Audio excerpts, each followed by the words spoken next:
যে আপোনালোকে আৰু হাজিৰা কৰক প্ৰধানমন্ত্ৰী কৈছে যি জাতি জনগোষ্ঠীয়ে নহওক কিয় ইয়াতে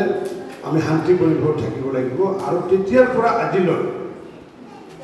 তাৰপিছত প্ৰধানমন্ত্ৰীয়ে পিছত আমাৰ মুখ্যমন্ত্ৰী হ'ল সূৰ্যচন্দ্ৰ সৰ্বানন্দ সোণোৱাল তাৰপিছত হ'ল মুখ্যমন্ত্ৰী আমাৰ হিমন্ত বিশ্ব শৰ্মা ডাঙৰীয়া আৰু তাৰপিছত কণ্টিনিউৱাছলি আজি এনেকুৱা এটা পৰিৱেশ আহিলে কালি ৰাতি মই হাইদৰাবাদৰ পৰা এই কাৰেগাঁও হৈ পেলাই চাওক নিৰ্বাচনী প্ৰচাৰৰ প্ৰাক মুহূৰ্তত আমি কৰিছোঁ কি জনসম্পৰ্ক সভা অনুষ্ঠিত কৰিছোঁ প্ৰতিটো VCDCত আৰু প্ৰতিটো ৱাৰ্ডত টাউন এলেকাত আমাৰ বিশেষকৈ আমাৰ কোকৰাঝাৰে হওক বাসুগাঁও হওক বা য'ত য'ত আৰ্বান এলেকা আছে তাত প্ৰতিটো ৱাৰ্ডত আমি সভা কৰিছোঁ এইকেইদিন নিৰলসভাৱে আৰু ঠিক তেনেকুৱাকৈ মোৰ নিজে সভা আছে 57খন সভা আছে VCDCত মানে আছে বিভিন্ন কোকৰাঝাৰ লোকসভাত আৰু এইটোৰ পিছত পৰৱৰ্তী সময়ত আমাৰ ঘৰে ঘৰে অভিযান আমি চলাম প্ৰতিটো ঘৰতে তেওঁ হিন্দুৱে হওক বা মুছলমানে হওক বা খ্ৰীষ্টানে হওক বা ইছাই জৈনে হওক তেওঁ যি জাতি ধৰ্মৰ নহওক তেওঁ প্ৰত্যেক ঘৰে ঘৰে আমাৰ UPPL আৰু BJPৰ কাৰ্যকৰ্তাসকলে তেওঁলোকে ঘৰে ঘৰে গৈ পেলাই সম্পৰ্ক স্থাপন কৰিব ইয়াৰ মাজতে প্ৰায় 5খনকৈ সভা মাননীয় মুখ্যমন্ত্ৰী ডাঙৰীয়াই ইয়াতে অংশগ্ৰহণ কৰিব ইয়াৰ উপৰিও আমাৰ যিমান নেতৃবৃন্দ আছে আমাৰ ৰণগৌৰা নাৰ্জাৰী প্ৰমোদ বড়ো ডাঙৰীয়া জয়ন্ত বসুমতাৰী তেওঁলোকৰো সভা আমি আছে এই সভাখিনি আমি এইকাৰণে কৈছোঁ যে মানুহৰ মাজত যাতে এটা উৎসাহ বৃদ্ধি কৰি যাতে ভোটটো যাতে বৃদ্ধি কৰিব পাৰে ফেক্টৰটো আমি নাভাবোঁ কাৰণ ভালেই পাইছোঁ কাৰণ গণতন্ত্ৰৰ উৎসৱ এইটো সকলোৱে অংশগ্ৰহণ কৰিব লাগে GSPও অংশগ্ৰহণ কৰিছে এইটো ভালে হ'ব কাৰণ ব্যক্তি সলনি হৈছে কিন্তু দলটো তেওঁলোকৰ আছে গতিকে কংগ্ৰেছেই হওক UDFই হওক BPFই হওক GSP হওক যিমান দলে অংশগ্ৰহণ কৰে আমি সেইটো ৱেলকাম জনাইছোঁ কাৰণ কিয় গণতন্ত্ৰৰ উৎসৱত সকলোৱে অংশীদাৰ হ'ব লাগে গতিকে এটা ফেক্টৰ নহয় অংশীদাৰ হোৱাৰ কাৰণে আমি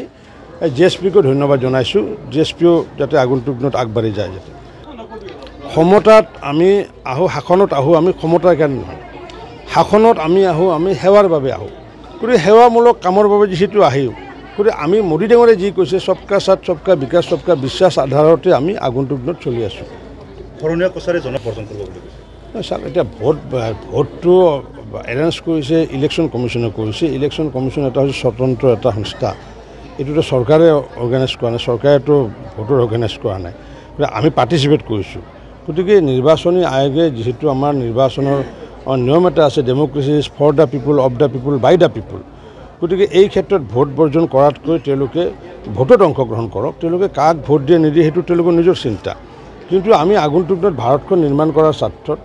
আমি অসমখন নিৰ্মাণ কৰাৰ স্বাৰ্থত আমি কোকৰাঝাৰ নিৰ্মাণ কৰাৰ স্বাৰ্থত সকলোৱে যাতে ভোট দি পেলাই মইতো আশা ৰাখিম যে আমাকে ভোট দিব কাৰণ তেওঁলোকৰ কিবা সমস্যা যদি আছে সমাধান কৰিব লাগিলেতো মোদীয়ে কৰিব লাগিব সমাধান কৰিব লাগিলেতো হিমন্ত বিশ্ব শৰ্মাই কৰিব কিন্তু নিৰ্বাচনটোক আমি যদি আহিলা হিচাপে লওঁ তে সেইটো কথা এটা ঠিক নহয় গতিকে তেওঁলোকক আমি পুনৰ আহ্বান জনাইছোঁ ভোট বৰ্জন নকৰি পেলাই যাতে তেওঁলোকে আগন্তুক দিনত ভোটত তেওঁলোকে কি সিদ্ধান্ত লয় তেওঁলোকৰ কথা কিন্তু মই পাৰ্চনেলি মই ক'ম যিহেতু BTAD অঞ্চলত মই লাগি থাকোঁ BTRত লাগি থাকোঁ যে তেওঁলোকৰ যিখিনি সমস্যা থাকে সমস্যাখিনি মুখ্যমন্ত্ৰী ডাঙৰীয়াৰ লগত আলাপ কৰিলে সেই সমস্যা 24 ঘণ্টাৰ ভিতৰতে সমাধান হৈ যাব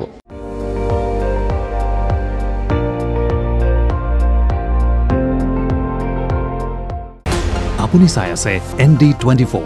সৰ্বশ্ৰেষ্ঠ নহয় সৰ্বোত্তমৰ দৌৰ